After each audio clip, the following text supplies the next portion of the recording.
استغفر الله العظيم استغفر الله العظيم. الفاتحة على ما نوى في مثل هذه الجلسة وعلى ما نوى سيدنا محمد صلى الله عليه وسلم وعلى ما نوى خصوصا صاحب الكتاب أبي طه بن حسن السقاف وحسن وفرهم وعلى من خصوصا صاحب المولد الحبيب علي بن محمد بن حسين الحبسي وحسن وفرهم أن يعد درجات في الجنة بدعاء من بركاتهم وأسرارهم وأنوارهم وعلومهم ونفعاتهم في الدين والدنيا والآخرة وإلى حضرة النبي محمد صلى الله عليه وسلم. الفاتحة.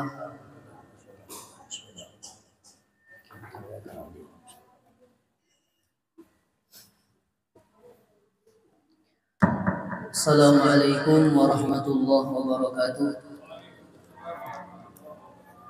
Alhamdulillahil qawiyyi sultanu al-wadhi burhanu al-mabsuti fil wujudi karamuhu wa ihsanu.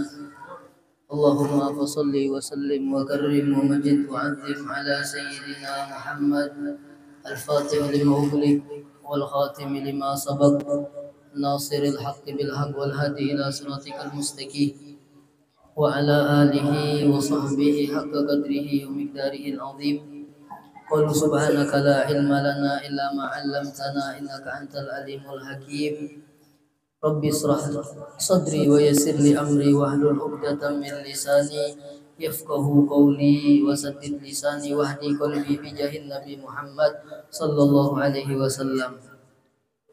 Yang kita muliakan seluruh para habaib, para syarifah dimanapun berada, para alim ulama, guru agama, tokoh masyarakat, orang tua kita, hadirin hadirat semuanya. Mohon maaf tidak bisa saya sebutkan satu persatu, tapi tidak mengurangi rasa hormat kepada antum semuanya, mobil khusus yang hadir di tengah-tengah kita, Fadilatul Habib Muhammad Bagir bin Alwi bin Ali Al-Habasi wal Habib Ali Zainal Abidin bin Alwi Al-Jufri, kemudian guru kita Guru Abdul Hadi, Guru Fitri Fokan Nur, Guru Usman, Guru Muhammad Nur, Guru Arif, dan guru-guru lainnya, orang tua kita semuanya kita doakan, para habaib kita, para guru-guru kita, para orang tua kita yang hadir pada malam hari ini selalu diberikan kesehatan oleh Allah Subhanahu wa taala, dipanjangkan umur, dimurahkan rezeki, dimudahkan segala urusannya dan dikabulkan segala hajatnya dan semua dosanya diampuni oleh Allah Subhanahu wa taala. Alhamdulillah, puji syukur senantiasa selalu kita haturkan kehadirat Allah Subhanahu wa taala yang mana dengan segala nikmatnya alhamdulillah malam hari ini kita kembali dikumpulkan di majelis ini. Kita sama-sama memuji Nabi Muhammad sallallahu alaihi wasallam lewat perantara pembacaan Maulid Simtud Durar atau Maulid Al-Habasi. Jadi orang yang hadir majelis, apalagi di dalam majelis tersebut dibacakan sirah Nabi, dibacakan sejarahnya Nabi, maka orang tersebut tidak akan rugi, bahkan menjadi beruntung. Jadi kalau bisa harus disempat-sempatkan. Waktu ini harus disempat-sempatkan. Kalau istilah sibuk, semua orang sibuk. Semua orang punya kesibukan masing-masing. Jadi harus disempat-sempatkan.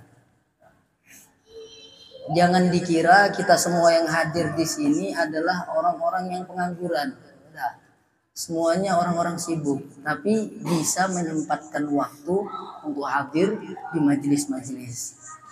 Ini adalah suatu keberuntungan bagi kita. Kita diberikan hidayah oleh Allah Subhanahu wa taala. Mudah-mudahan kita diberikan keistiqomahan oleh Allah. Dan orang yang suka membaca maulid atau orang yang suka mendengar maulid, paham ataupun tidak paham, pasti akan diberikan kecintaan kepada Nabi Muhammad. Walaupun yang dia dengar atau yang dia baca itu tidak paham. Orang teriak ikut teriak juga.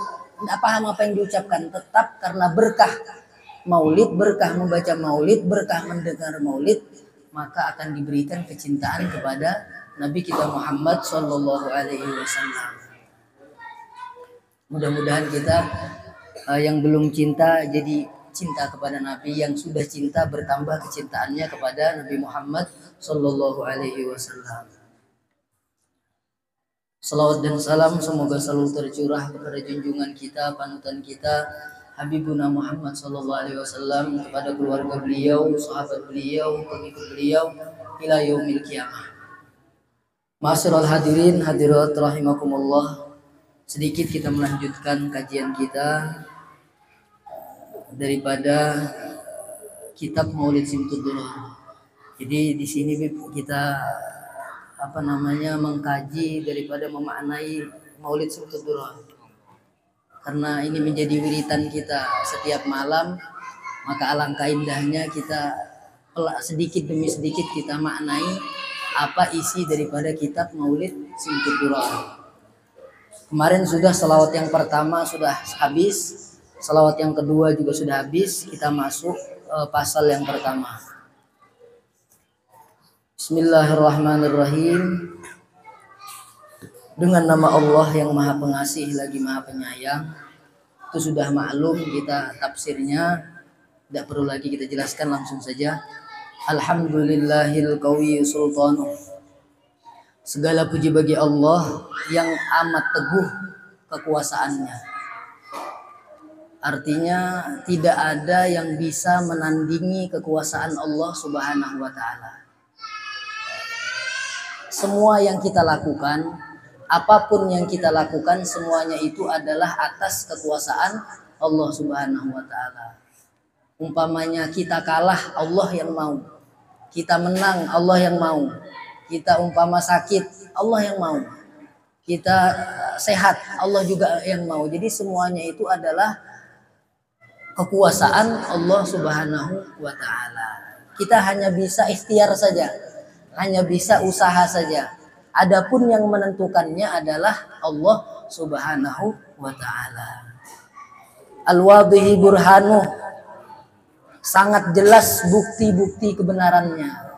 Jadi tidak diragukan lagi, Allah itu sudah jelas bukti kebenarannya, bahwa Allah itu Esa, bahwa Allah itu Qul huwallahu ahad. Sudah bukti jelas atas kebenaran Allah Subhanahu wa taala. Al-mabsuti fil wujudi karamuhu wa ihsanuh. Terbentang luas kedermawanan Allah, kemurahan Allah, dan wa ihsanuh, dan kebaikan Allah Subhanahu wa taala. Jadi Allah memberikan kepada kita ini segala kemurahannya. Allah memberikan kepada kita ini segala kebaikannya. Bahkan dikatakan allazi la tazalu ni'amihi lataifu ni'amihi 'alal alamin tatra, kata Imamul Haddad. Artinya Maha Suci Allah yang mana Allah memberikan kelembutan kepada hamba-hambanya terus menerus. Setiap hari kita diberikan rezeki oleh Allah Subhanahu wa taala. Allah tidak tidak pandang bulu. Semuanya sama diberikan rezeki oleh Allah Subhanahu wa taala. Tapi ada bedanya, bahkan orang kafir pun juga mendapatkan rezeki.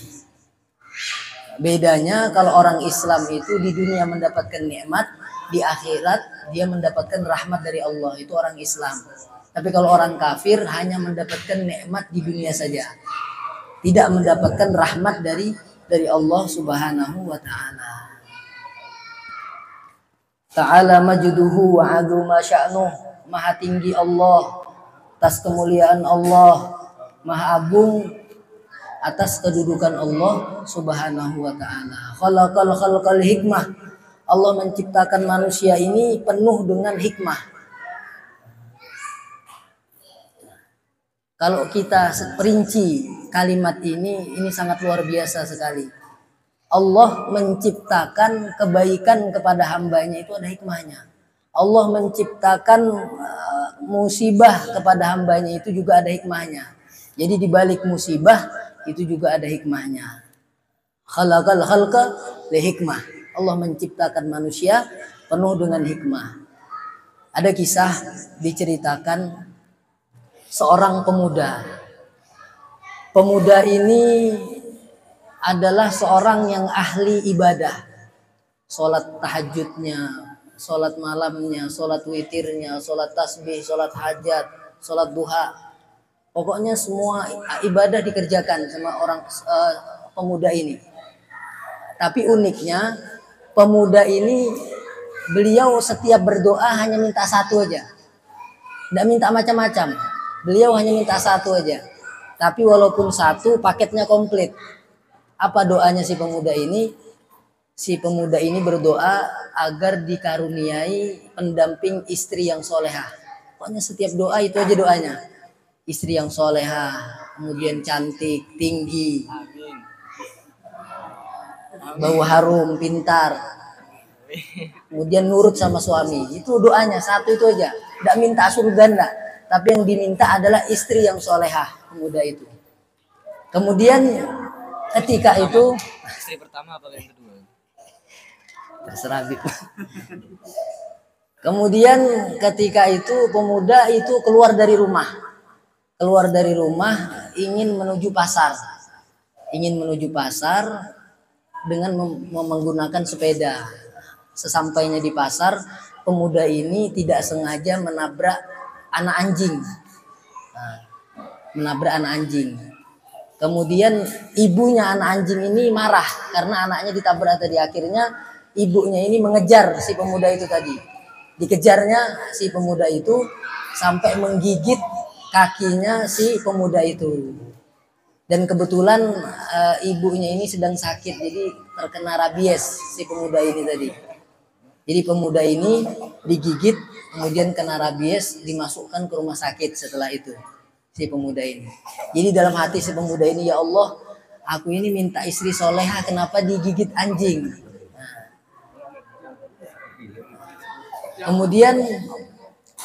Kemudian setelah di rumah sakit dia dirawat. Setelah dirawat, ternyata dia dirawat oleh perawat yang solehah, tutup aurat, berjilbab, cantik. Perhatiannya sangat luar biasa kepada pemuda itu tadi. Kemudian langsung tanpa pikir panjang, pemuda ini bertanya kepada si perawat itu. Mbak, kata si pemuda itu, setiap hari engkau bekerja di rumah sakit, apakah engkau tidak mempunyai suami, katanya. Kemudian si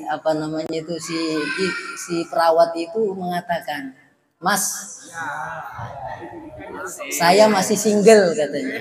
Masih single. Kemudian tanpa pikir panjang, si pemuda ini langsung mengatakan, bagaimana kalau engkau menjadi istriku, kata si pemuda itu. Jadi singkat cerita, si perawat itu tadi mau menjadi istri si pemuda itu tadi.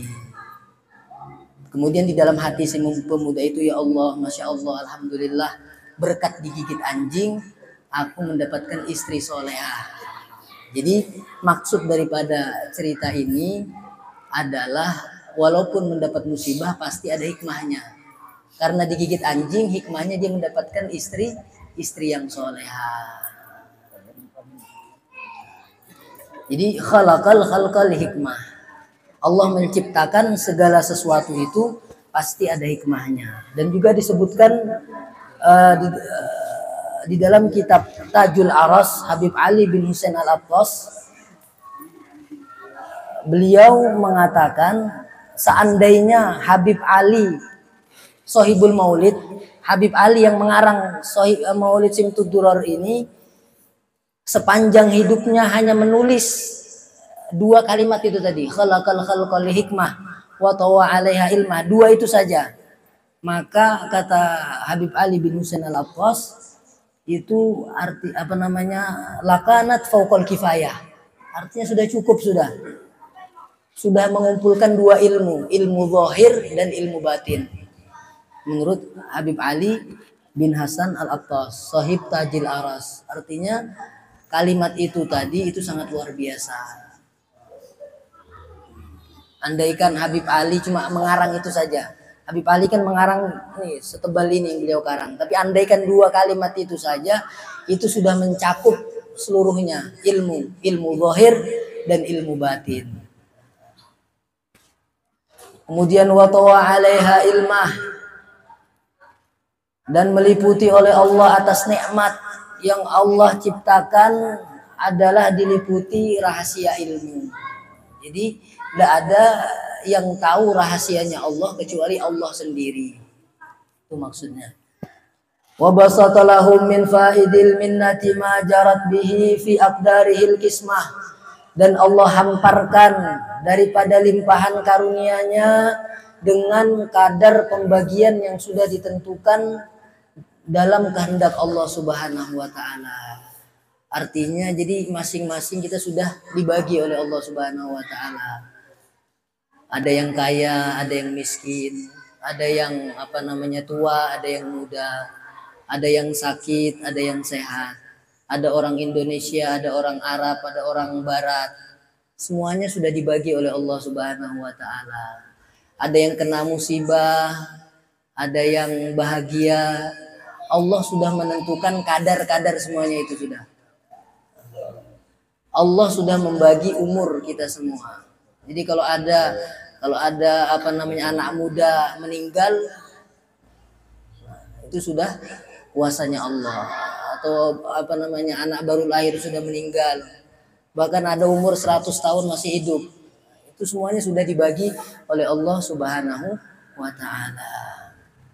Dan ada yang mengajari kita tentang haram dan halal, tentang akhlak yang baik dan akhlak yang buruk, semuanya sudah diatur oleh Allah Subhanahu wa taala. Siapa yang mengajari itu, siapa yang mengajari halal dan haram, siapa yang mengajari syariat adalah Rasulullah sallallahu alaihi wasallam. Sambungannya, fa arsala ilaihim asyrafa khalqihi wa ajalla abidihi rahmah.